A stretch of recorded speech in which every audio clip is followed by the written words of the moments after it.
Welcome to Redefining Femininity. I'm Dr. Saida, and I'm just so excited about this series and for you to meet some incredible friends and colleagues of mine. Today, we have Lisa Schrader. She's amazing, so let me tell you a little bit about her. Lisa Schrader is the founder of Awakening Shakti, and she's impacted the lives of thousands of women as a sacred sexuality workshop leader, author, speaker, and coach. She knows what she's talking about. She's awesome. Her work has been featured on Oprah, and she is on the faculty of the Shift Network. Her transformational online programs and proven curriculum show women how to usher in a whole new way of being in their authentic feminine power in body, heart, and soul. And with that, Lisa, welcome. And I love you. We're good friends. I appreciate you. Beyond the resume, you live and walk your talk. So just welcome, welcome, welcome. Thank you, sweetheart. What a delicious, irresistible invitation to have this moment with you. I'm so excited. So tell me, Lisa, how do you personally define femininity? I was meditating with this question this morning when I was just in my own practice, and I started to laugh, Saida, because I was like, wow, even the word define, right? When you put it with the word feminine is kind of hilarious because definition sort of implies that there's a structure, right? And I think of the feminine as being she who cannot be contained, right? So for me, if I had to come up with a definition, it would be this word that is near and dear to me, which is Shakti. And this is, of course, many of you know, a word that comes to us from India, from the Hindu tradition, and also the Tantric Buddhist tradition. And this word Shakti is she who cannot be contained, universal life force energy, right? The divine mother, the great creatrix, the primordial cosmic stuff, and energy that creates everything. So that's pretty undefinable and it's pretty humongous. And for me, in my thinking over the last couple of decades, I've really worked with Shakti being about balancing our very active minds with the rest of the circle of who we are, with the quaternity. So really feeling into the body and the heart and the soul. And so that's really the definition if I had to give one. Well, then let's simplify it and say, like, what does it actually mean to you personally? If we'll just go into like the meaning of it for you. What does it evoke for you? So Shakti for me, it's interesting as I think about body, heart, and soul, and we speak about that as if they're three separate entities, right? But they're not. We know this in our feminine bodies, right? So for example, when I am feeling connected to soul, to spirit, I feel a tingly kind of energy that goes through my whole body, right? The Shakti of that, the Kundalini of that, the experience of ecstasy, the experience of being at that sort of orgasmic place where the ego and the identity sort of dissolve and we're back into the juice of life. And that, of course, brings me right into my heart, because that to me is also not just a feeling of being orgasmic in the body and feeling connected to oneness, but it brings me right into what love feels like to me, right? And my gratitude and my, just that incredible feeling of being the source when I feel that connected, right? The source of all of love, that version, that aspect of Shakti is moving through my body. So it's really not three, it's just this big kind of O, the great O of truth, really. I love it. So given that, which is a powerful description, it's sort of the undescribable description, but it has deep meaning. It feels like it's very delicious and juicy and almost like a homecoming experience of your being. Was there a particular moment in your own journey, Lisa, where how that which you just described became very evident. Like it just became so obvious to you that that's what it was about for you? Mm. You know, I feel like it was more an integration, and I wish I could name a moment, Saida, but what's happened, and I can't, nothing's coming to me as like a moment, but in this journey for me, there is definitely something that's really happening. And I would say it's happening more rapidly and more sustainably. Actually, now that I am a postmenopausal woman, like I've gone through my change, and there is a kind of integration that's happening, where it's like the feeling of being like, oh yeah, sometimes I'm feeling really juicy and alive and sexy and turned on, and then sometimes I'm feeling very spiritual and I'm feeling very connected to source energy or whatever that is, and other times I'm just feeling like my heart's bursting open with love. But they were more like places I would go visit, you know. And what's happening now is more, it feels like, of an integration where those definitions get blurrier and blurrier, which is why I guess I love the word Shakti, because for me, what's happening is, you know, like just even around my sexuality, you know, that's changed really dramatically in my menopausal journey. And even dealing with the aging of my body and, you know, all these things that, you know, we're sort of told by the culture will diminish our feeling of sexiness. And in some ways that's true, but what's getting diminished is sort of these old definitions of what sexiness is. You know, like there's more like, oh, I'm actually surrendering that. And I am not pretending that there is not grief and challenge around that, because there definitely is.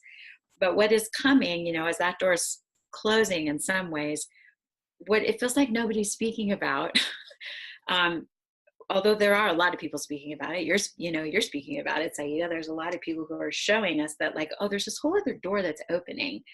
And my sense of my sexuality, and even what orgasm is, and what love is, or for that matter, the tangibility of connecting with my soul self and and living an ecstatic life, like all these things are just sort of naturally, as a result, I guess, of a lot of intention around this and practice, they're naturally coming into this kind of new flowering of what the feminine means to me. And she's so gracious.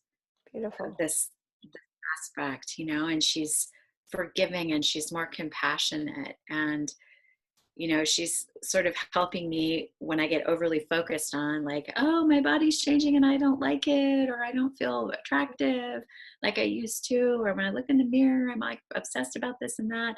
And she's like, yeah, okay, but let us, like, it's kind of dissolving more and more into this other kind of frequency perspective, I guess, that I have to say I'm just so grateful for.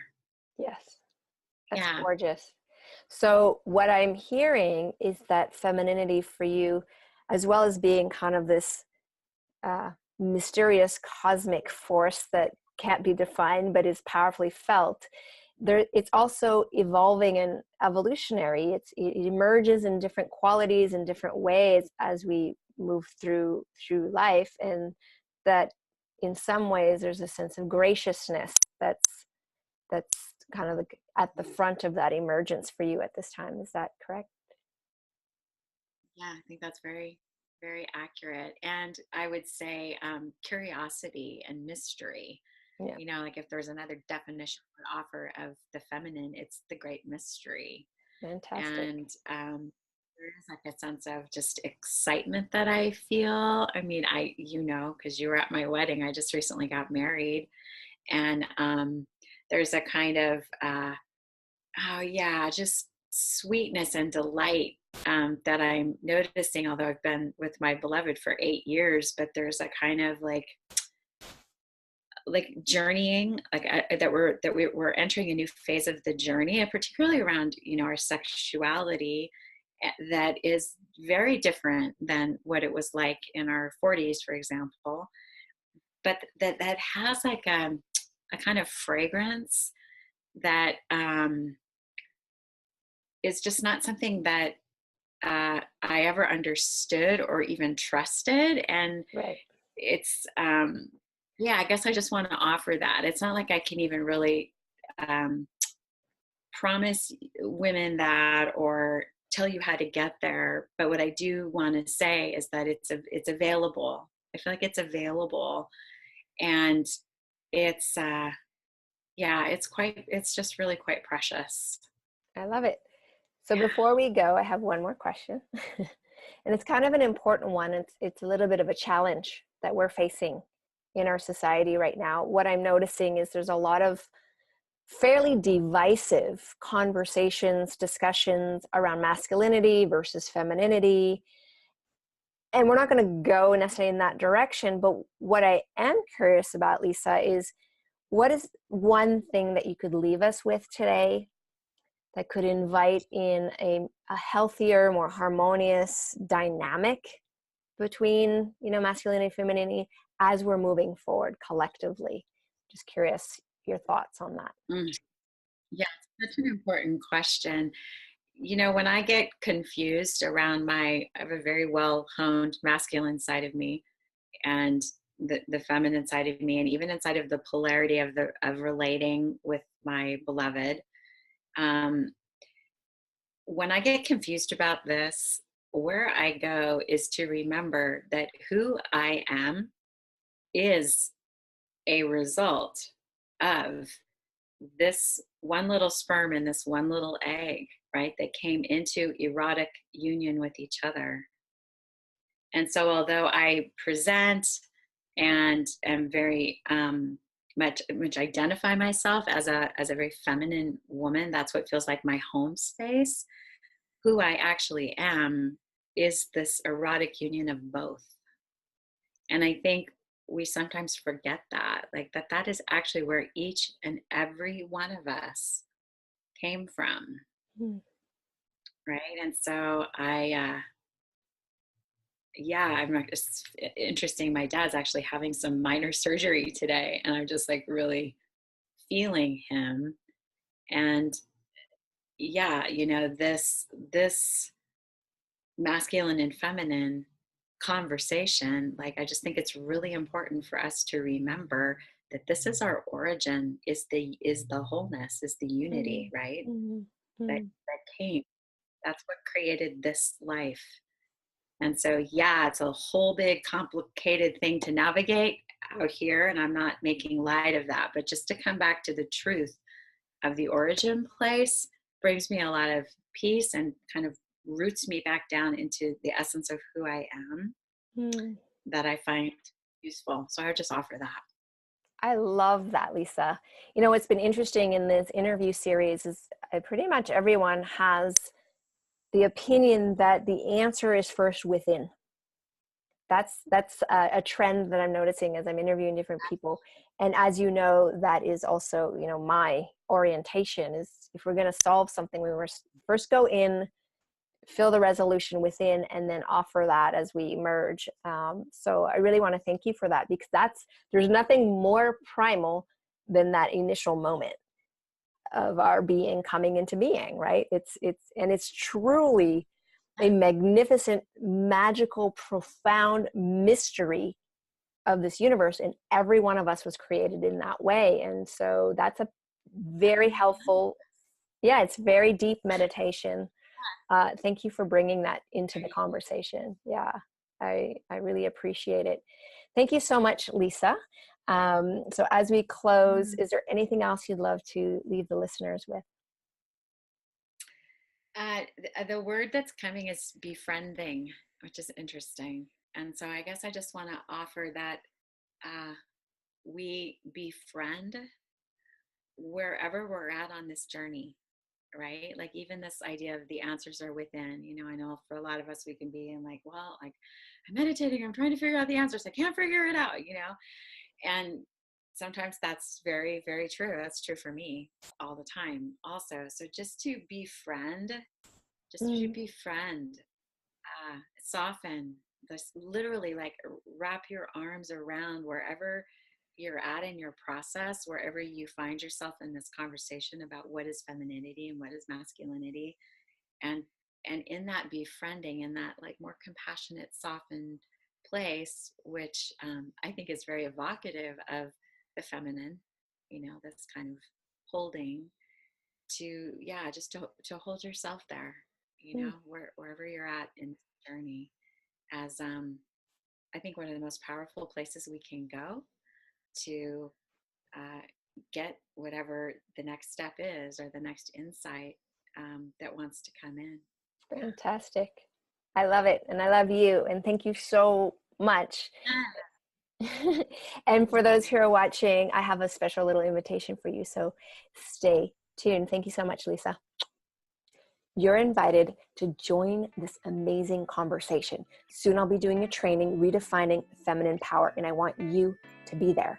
So click the link that comes with this video, join. Just for joining, I will be giving you a free downloadable gift, so definitely watch out for that. And if you can't make it at the time that the training is happening, don't worry. Because you've signed up, we'll make sure you get the replay, all right? So all you need to do is just click on the link, join the conversation, and let's redefine feminine power together.